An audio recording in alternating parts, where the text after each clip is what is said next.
आता एक धक्कादायक बातमी समोर येते। महाप्रसादातून 300 नागरिकांना विषबाधा झाली आहे। शिरोळमध्ये शिवनाकवाडीमध्ये ही घटना आहे। तर इचलकरंजी शहरालगत असणाऱ्या शिरोळ तालुक्यातील शिवनाकवाडी गावामध्ये यात्रेनिमित्त गावांमध्ये महाप्रसादाचं आयोजन करण्यात आलं होतं। यावेळी महाप्रसादातून सुमारे 300 ते 350 नागरिकांना विषबाधा झाली आहे। तर या संदर्भात अधिक माहिती घेऊयात आमचे प्रतिनिधी अमर पाटील। अमर, महाप्रसादातून 300 नागरिकांना विषबाधा झाली आहे, काय नेमकं प्रकरण? काल शिवनाकवाडीची यात्रा होती अंकिता, आणि या यात्रेमध्ये पाणी कुणाला कमी पडू नये यासाठी टँकरची व्यवस्था करण्यात आली बऱ्याच ठिकाणाहून।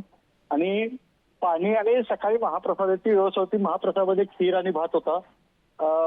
सकाळी शाकाहारी महाप्रसाद झाला आणि संध्याकाळी प्रत्येकाने यात्रा असल्यामुळे घरी मांसाहारी जेवण होतं। मांसाहारी जेवण बऱ्याच जणांनी केल्यानंतर संध्याकाळी रात्री 2च्या दरम्यान बऱ्याच जणांना अस्वस्थ वाटलेले, स्थानिक डॉक्टरांनी दाखवल्यानंतर उलटी आणि जुलाब चालू झाले।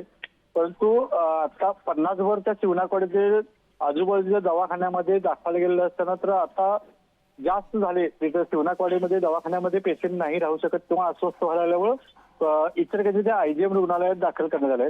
त्यामुळे एकंदरीत पाणी आणि मांसाहार याच्यामुळे झालं असेल काय असं दिसतं।